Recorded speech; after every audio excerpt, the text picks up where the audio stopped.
السلام عليكم ورحمة الله وبركاته. الحمد لله والصلاة والسلام على رسول الله وعلى آله وصحبه ومن والاه. أما بعد, அன்புக்குரிய இஸ்லாமிய சகோதரர்களே, திருக்குர்ஆனை எளிமையாக தஜ்வீத் முறைப்படி ஓதுவோம் என்ற இந்த தொடரிலே உங்களை சந்திப்பதில் பெருமகிழ்ச்சி அடைகின்றேன். பொதுவாக நம்மில் பலரிடம் திருக்குர்ஆனை தஜ்வீத் முறைப்படி ஓத வேண்டும் என்ற ஆவல் இருக்கிறது, ஆசை இருக்கிறது. என்றாலும் அதற்கான முயற்சிகளை மேற்கொள்வதற்கு ஏதோ சில தடைகள் ஏற்பட்டு விடுகிறது. எனவே இலகுவான முறையிலே தஜ்வீத் கலையை விளங்கி கொண்டு எமது குர்ஆன் ஓதல் முறையை திருப்தி கொள்வதற்குரிய ஒரு சந்தர்ப்பமாக நாம் இதை பயன்படுத்தி கொள்வோம்.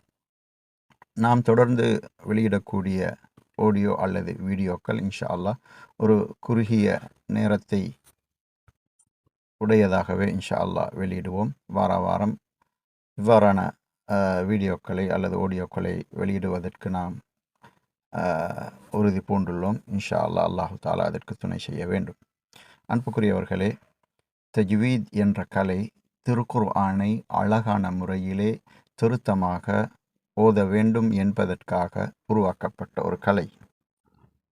இக்கலையிலே பொதுவாக அரபு மொழியிலே பேணப்பட வேண்டிய உச்சரிப்புகளும் பேணப்பட வேண்டும். அதே போன்று திருக்குர்ஆனுக்கு என்று தனியாக உள்ள சில ராகங்கள், நீட்டுதல்கள் போன்ற விடயங்களும் இங்கே குறிப்பிடப்படுவதுண்டு. பொதுவாக இஸ்லாம் நமக்கு திருக்குர்ஆனை அழகான முறையிலே ஓதும்படி கட்டளை பிறப்பித்திருக்கிறது. அல்லாஹு தாலா திருக்குர்ஆனிலே வரத்திலில் குர்ஆன தர்த்தீலா, திருக்குர்ஆனை அழகாக திருத்தமாக ஓதுங்கள் என்று கட்டளை இட்டிருக்கின்றான்.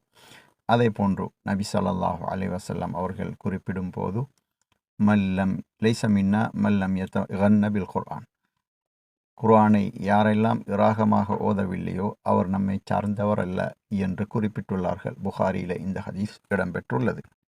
இதுபோன்று இன்னும் பல ஹதீஸ்கள் திருக்குர்ஆனை இராகமாக அழகாக ஓத வேண்டும் என்பது பற்றி ஹதீஸ் கிரந்தங்களிலே இடம்பெற்றுள்ளன. நபி ஸல்லல்லாஹு அலைஹி வஸல்லம் அவர்களுக்கு திருக்குர்ஆன் இறங்குவதற்கு முன்னதாக அரபிகளிடம் ஒரு வளமை இருந்தது. அவர்கள் ஒட்டக பயணங்களை மேற்கொள்ளும் போது ராகமாக அவர்கள் பாடிக்கொண்டு அல்லது கவிதைகளை பாடிக்கொண்டு செல்லக்கூடிய அந்த நடைமுறை இருந்தது.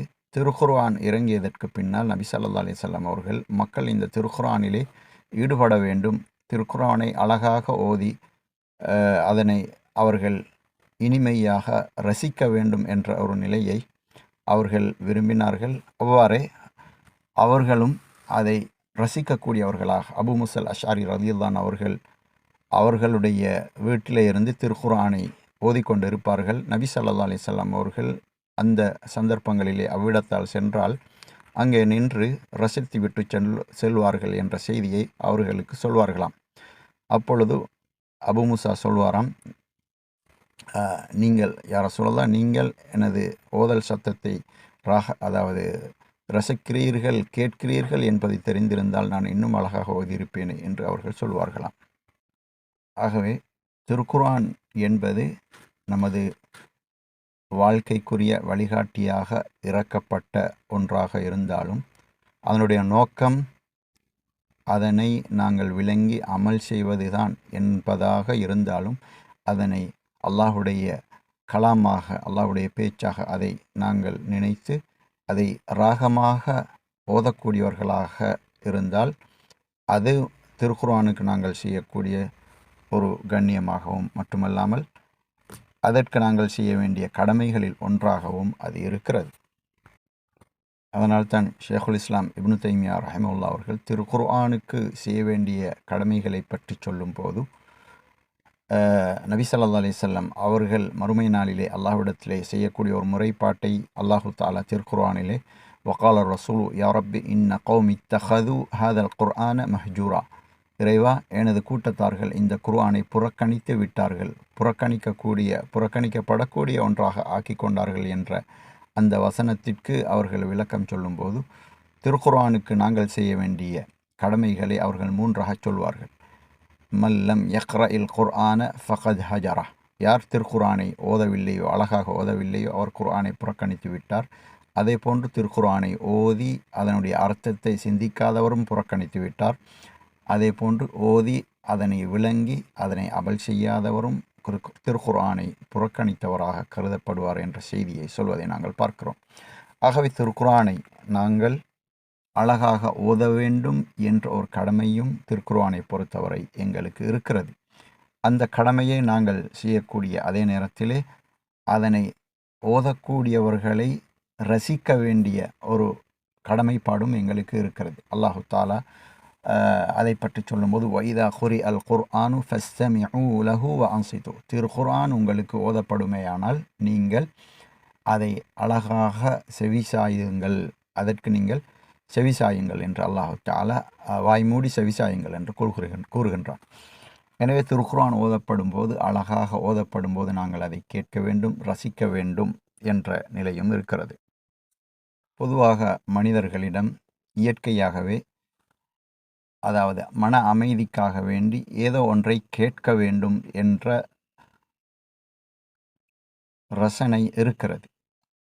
அதனால தான் மனிதர்கள் மன அமைதிக்காக மியூசிக் போன்றவற்றை கேட்கக்கூடிய நிலையை நாங்கள் பார்க்கின்றோம். ஆனால் இஸ்லாத்தை பொறுத்தவரை மியூசிக் தடுக்கப்பட்டு இருக்கிறது என்பதை நாம் அறிந்திருக்கின்றோம். ஆனால் அதே நேரத்தில் திருக்குர்ஆனை ரசனையாக, அதாவது அதை கேட்கக்கூடியவர்கள் அதன் மூலம் இன்பம் அடையக்கூடிய விதத்திலே, அமைதி அடையக்கூடிய விதத்திலே அது ஓதப்படுமாக இருந்தால் அதனை ஓதக்கூடியவர்கள் அதற்கு செய்ய வேண்டிய கடமையை செய்வதோடு அதை அதாவது அதனுடைய ராகத்தை ரசிக்கக்கூடியவர்களுக்கு ஒரு இன்பத்தை கொடுத்து கொண்டிருக்கிறார்கள்.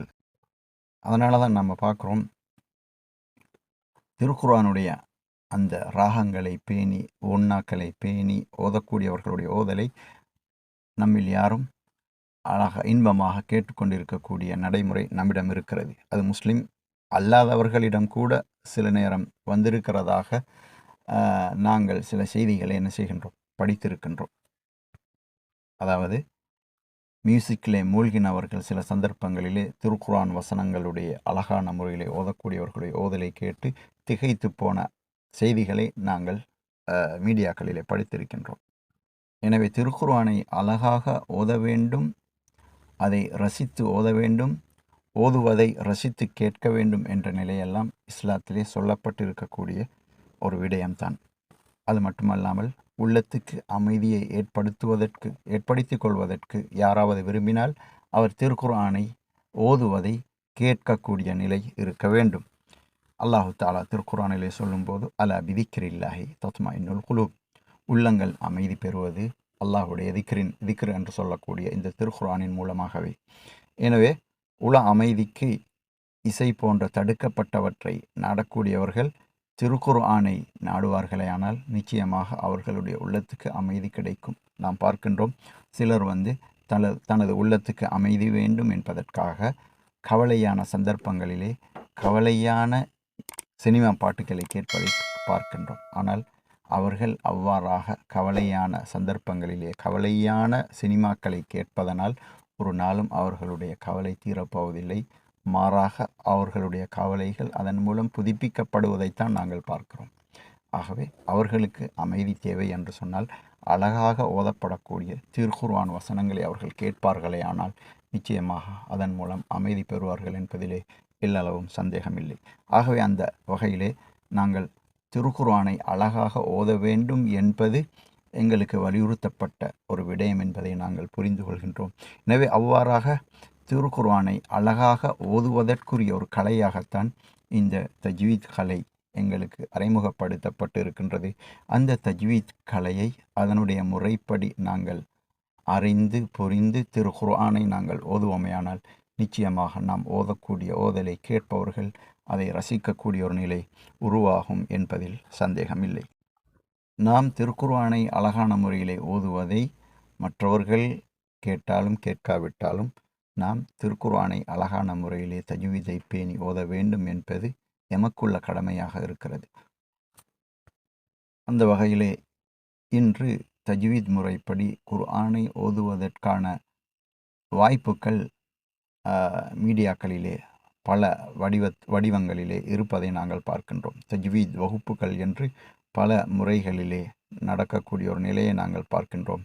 எனவே ஏதோ ஒரு அடிப்படையிலே இந்த தஜ்வீத் படி குர்ஆனை ஓதக்கூடிய அந்த முயற்சியிலே நாம் இறங்க வேண்டும், அதை படித்து கொள்ள வேண்டும். அல்லாஹு தஆலா நிச்சயமாக மறுமை நாளிலே எங்களிடம் வாய்ப்புகள் இருந்தும் நாங்கள் அதை பயன்படுத்தி கொள்ளாவிட்டால் அவன் கேட்கக்கூடிய கேள்விகளுக்கு பதில் சொல்ல வேண்டிய நிலை ஏற்படும்.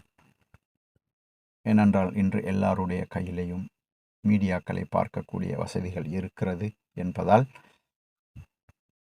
ஆடியோக்கள் மூலமாகவோ வீடியோக்கள் மூலமாகவோ இவ்வாறாக இருக்கக்கூடிய இந்த வாய்ப்புகளை பயன்படுத்தி திருக்குர்ஆனை ஓதுவதற்கு, அழகான முறையில் ஓதுவதற்குரிய கலையை கற்றுக்கொள்ள முயற்சி செய்ய வேண்டும். அவ்வாறான ஒரு வாய்ப்பை நாமும் எங்களால் முடியுமான அளவுக்கு வழங்க வேண்டும். அந்த விடயத்திலே ஒரு துணையாக அமைய வேண்டும் என்ற ஒரு நோக்கோடு தான் இந்த முயற்சியை ஆரம்பித்திருக்கின்றோம். இன்ஷா அல்லாஹ் தொடர்ந்து வரக்கூடிய நாட்களில் இந்த தஜ்வீத் கலையுடைய முக்கியத்துவம் பற்றி நாங்கள் புரிந்து கொண்டோம்.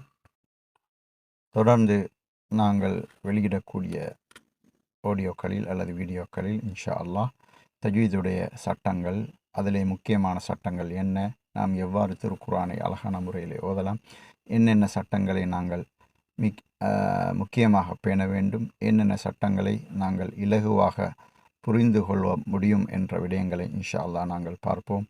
வாஹிரு தஅவானா அனில் ஹம்துலில்லாஹி ரப்பில் ஆலமீன். அஸ்ஸலாமு அலைக்கும் வரஹ்மத்துல்லாஹி வபரகாத்துஹு.